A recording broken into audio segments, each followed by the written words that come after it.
Black Greek organizations date back to the early 1900s. 4 sororities and 5 fraternities, collectively known as the Divine Nine, were founded on the principle of service.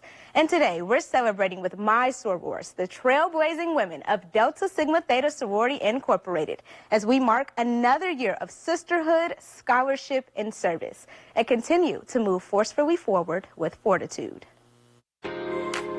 112 years ago, on the campus of Howard University, 22 women embarked on a mission to make the world a better place. On January 13th, 1913, those 22 illustrious women founded Delta Sigma Theta Sorority, an organization of college-educated women committed to the constructive development of its members and to public service, with a primary focus on the Black community.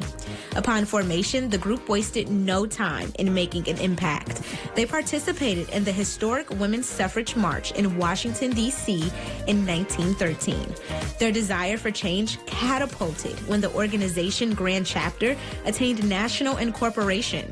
The purpose of Delta Sigma Theta Sorority Incorporated is to provide assistance and support through established programs in communities throughout the world, providing an extensive array of public service initiatives through its 5-point programmatic thrust, which includes economic development, educational development, international awareness and involvement, physical and mental health, and political awareness and involvement.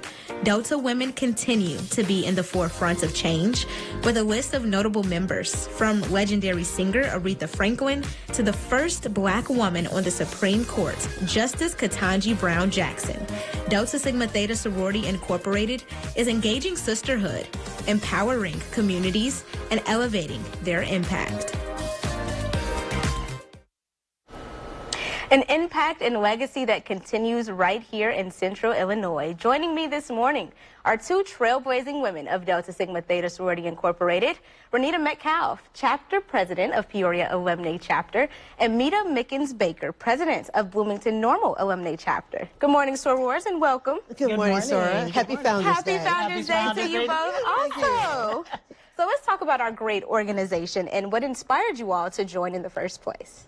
Well, I joined as an undergraduate at Virginia Tech, and I was really impressed with the ladies who were part of the sorority. They were already leaders on campus. The first African-American cheerleader at Virginia Tech was there then as a Delta. High academic standards, high standards of service, and I just love how they interacted and served the Virginia Tech community, and that inspired me. Plus, I have an aunt who is a Delta, and so she had inspired me too. Nice. What about you, Soror McCall? And my story is a little bit at Pledge, the alumni chapter in Dayton, Ohio. I would say my teachers. I grew up with a lot of Delta teachers. And so, of course, they saw my love for math. That's why I'm an engineer. So they inspired me. And so it kind of came full circle for me to pledge the alumni chapter in my hometown, because now I could call them sorors. So. Yeah, and I guess it's safe to say they taught you right, right? Yes, indeed. Indeed. So throughout this journey, how has being a member of our organization impacted you professionally and personally? It impacted me because moving to, of course, I'm not from here, so moving here, I instantly had a family. This chapter, Peoria Alumni Chapter, has afforded me to get some leadership skills, which I could display that at work. So it has helped me professionally as well. Nice. What's interesting, you talked about the relocation. So I've moved a couple of times as well. It is really that good thing to be able to go somewhere and have people who know you already, and that you know them. You know, you have a shared desire to serve in the community, and want to build relationships, and that makes it a lot easier. The other thing is, when I was an undergraduate, my first meeting of the group of Greek organizations, they were suggesting people run for the Senate. And so I said, that's a good idea. And I ran for Student Senate. Wow. That might not sound like a big thing now, but when years later I thought about running for our school board in Bloomington Normal, I remembered that experience, and that was what encouraged me to then go forward and run and serve on our school board locally too.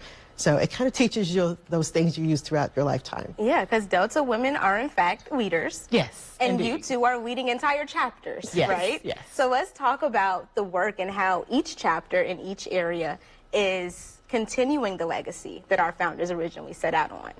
So one of the things our founders did as a first act was to join the Women's Suffrage March.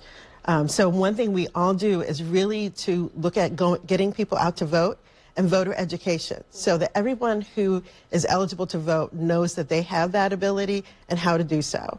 But we also have programs around physical and mental health, educational development, economic development, international awareness involvement. We really look at what did our sorors, when they were just 12, envision that now 300,000 women get to do. And it's really powerful that we get to live that legacy.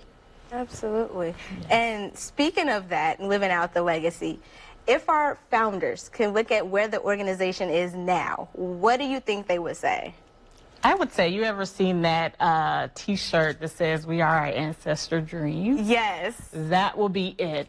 We came from educators to different we're so successful. Doctorates, doctors, engineers, that's right, things like that. So Supreme Court judges. So we are their dreams.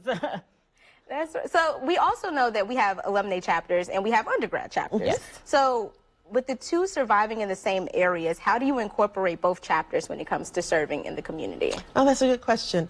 I think one of the pictures I sent in that you've shown already was the Theta Delta chapter at ISU, Illinois State University, participating in our alumni chapter's trunk or treat activity. And so they did a project around getting people out to vote and teaching young kids about voting. Mm-hmm. So we do try to work together, engage each other, and our members scan from, I think, 18 years old to over 100 years old.